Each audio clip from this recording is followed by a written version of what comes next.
Hey everybody, it's Boardman21, and today's build is going to be a Fire Mage with a lot of Ignite chance. We're going to be using quite a few uniques, so this might be a slightly harder one to gear for, and also its survivability is mostly based off of dodging and kiting, so you're not really getting into the fight at all on this one. You're constantly teleporting away, running away. We have high move speed. And the way it's going to work is when you do get hit, you have Flame Ward. That's really your only ward generation besides Nzangueus. So whenever you do get hit and your ward starts going down, you want to teleport away and just kind of run around until you regen, which is usually within a few seconds. On top of that, there's going to be two skills that you're using for damage. You're going to have Elemental Nova, which is applying a lot of Ignite and doing straight fire damage in a channeling motion. And while channeling, you're going to have Fire Aura procced, thanks to a unique that we are wearing.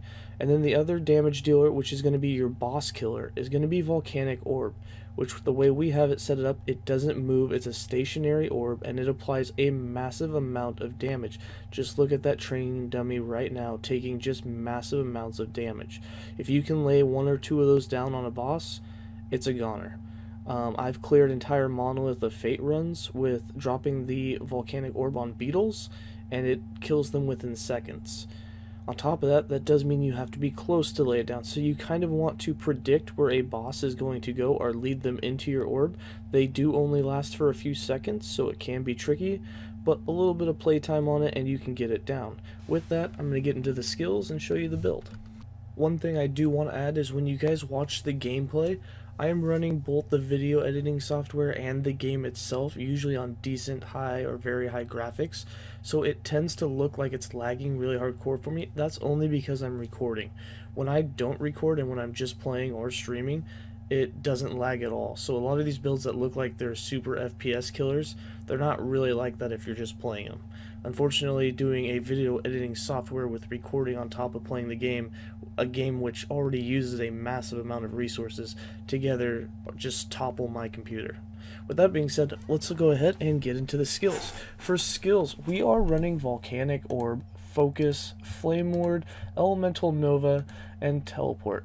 For Volcanic Orb, we are using this for as much shrapnel pieces and as much shrapnel and mana efficiency as possible, because each piece of shrapnel is going to lay down all of our Ignite chance that we have on hit.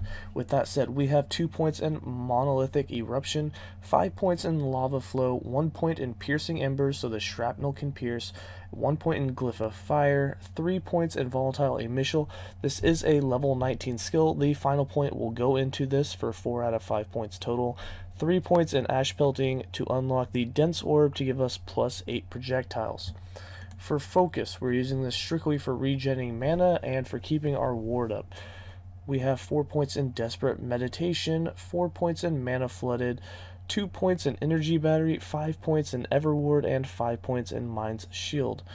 For Flame Ward, we are using this for fire aura damage and for as much ward as possible.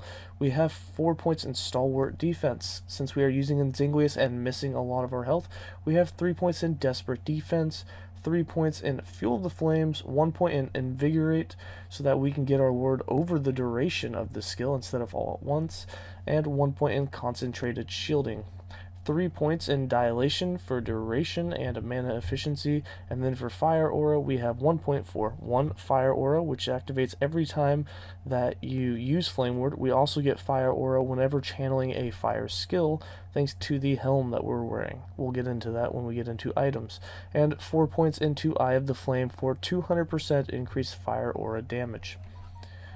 For Elemental Nova, we need this to channel, but we also only want it to do fire. So the way we have this set up is to have 1 point in Lightning Nova, 5 points in its area Elemental Expense, 1 point in Luminaire to give it the channeling ability, and 1 point in Silent Spark to knock off the lightning so that the other one that we take, which is fire, is the only one that will activate when we're channeling. We have 3 points in Charge Destruction just for some extra damage. Even though this is kind of more of a dot build, getting some good crit hits off of it, it does good damage. We have 1 point in Fire Nova, 1 point in Ash Frenzy, Since we're already critting a bunch, we might as well put our last points in critical multiplier. So we have 2 points in fiery destruction. And then for our ignite, we have 4 of 8 points in immolation for a 100% chance to ignite. You can take these 3 points down here and 1 point out of the crit and give yourself 8 points of immolation for a 200% ignite chance, which will likely do really good damage over time. However, we usually don't sit in one spot with Elemental Nova for very long, since this is a kite build, so you can't really build up a lot of stacks with it, and most of our ignite comes from items and Volcanic Orb to take out the bosses. And 1 point in Inferno Nova to give your ignite duration a 100% increased duration. You get a little bit more channeled area, and this does put a 4-second cooldown on the skill when you come out of it. And therefore, when you teleport, you can't use all 3 nodes for Elemental Nova. Speaking of teleport, for teleport, we have 4 points in Plasma Protection, 1 point in Unexpected Copy, 1 point in Decoy Position, 5 points in Elemental Affinity, 1 point in Elemental Dawn, because you can cast 1, 3 points in Ether Barrier, and 5 points in Stable Bubble. And actually, as I just read that, we're actually going to take that point out because it says it does not work when Elemental Nova has a cooldown. We will put that 1 point into some more ward granted, or if you have survivability problems, you can put 1 more point into an extra decoy. As you can see, we have a lot of uniques. We're wearing Insanguius. We are also running a dodge build, so we have the Ward Trail for more movement speed and more dodge rating and ward gained on dodge. For Ignite Chance, we have Soulfire, which is 200% Ignite Chance on hit with fire skills. Even though Elemental Nova is a channeling skill, it's cast 5 times a second, so you're actually getting 5 hits with it. It counts as a hit skill. Also, Volcanic Orb, all the shrapnel hits with Volcanic Orb are count as hits as well. So the more shrapnel you have and the more hits you do, the more Ignite Chance. This also gives you increased fire damage if you've killed an enemy recently, which the whole object of the game is to constantly be killing stuff. So it's a great added bonus. Then we have Ignivar's Head, which gives you increased intelligence, some base spell critical strike chance, which is awesome. And we have the ability to have increased fire damage. We cast Fire Aura every 2 seconds while channeling, and we have a 147% chance to ignite on hit while channeling. This one helps ignite do more, or this one helps Elemental Nova do more ignite damage. And then for our helm, we have the Bone Climber Barbette, which really doesn't do much for offense other than the 13 points in intelligence. This is mostly a defensive boost, which that same 13 points of intelligence gives us ward retention, and we get 25 ward per second with this piece. Then for our jewelry, we have the 3 pieces. We have increased dodge rating per set piece with it and set health. You'll see that we have that on 2 rings and our amulet. For our boots, we want as much speed as possible. We also threw in some intelligence. Same thing with our gloves, we have dodge and intelligence. And then for our weapon, we have spell damage, fire damage, chance to ignite, and mana regen. You can run a 2-hander. Unfortunately, you'll lose a lot. For me, we got more damage out of a 1-hander and Ignivar's Head rather than a 2-handed staff with a massive amount of fire damage like this one, where we have ignite chance, mana regen, but you have 116 adaptive spell damage instead of only 58. But since we're doing damage over time, your main hits don't really count so much, and so that's what we're running. For idols, we have 3 Volcanic Orb idols. This is to slow it down. Our first one is the Obsidian Ornate Glass Idol of Enervation, which gives us ward granted per second, which is awesome, and it slows Volcanic Orb down and makes it do more damage. Also awesome. Our second one is another Volcanic Orb. This one also gives us 11% increased mana. The more mana you have, the longer you can go without having to stand still and focus, which is awesome.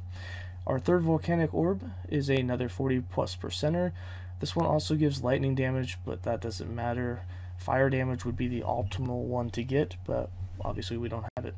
And then our last one is increased Elemental Nova area, along with 23% increased fire damage, doubled if you have 300 max mana, which right now we are just shy of. Alright, for Mage, we have 21 points in it. We have 8 points in Elementalist, 8 points in Scholar, and 5 points in Ice and Fire. In Spellblade, we have 8 points for Elemental Affinity. And for Sorcerer, we have 80 points in it. We have 8 points in Brainstorm, 8 points in Calculated Destruction, 8 points in Mana Shell, 10 points in Wisdom, 8 points in Pyromancer, 5 points in Lavamancer, 8 points in Inferno, 10 points in Arcane Insight, 5 points in Chronomancer, 1 point in Elixir of Knowledge, 4 points in Recollection, and 5 points in Archmage. And with that, I'm going to go ahead and give you guys some gameplay.